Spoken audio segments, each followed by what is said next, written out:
सत्ताधारी भाजपचे पुण्यात महिलांना मोठे गिफ्ट। पुणे शहरात आता महिलांच्या नावे घरे असल्यास मिळणार मिळकत करावर 50% कर माफी। स्थायी समितीचा मोठा निर्णय।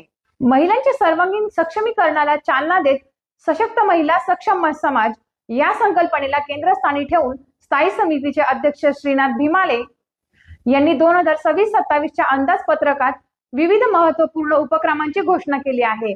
त्यामध्ये महिलांना आर्थिक, सामाजिक आणि सुरक्षिततेशी संबंधित गरजांचा विचार करण्यात आला आहे।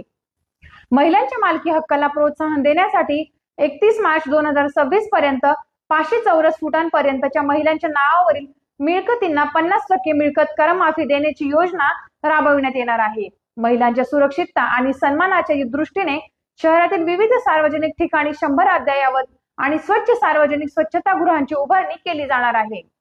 तसेच महिलांमध्ये आत्मविश्वास आणि सुरक्षिततेची भावना वाढीस लागावी यासाठी स्वसंरक्षण प्रशिक्षण केंद्र सुरू करण्यात आले असून जुडो, कराटे, लाठीकाठी, योगासने यांचे प्रशिक्षण दिले जाणार आहे।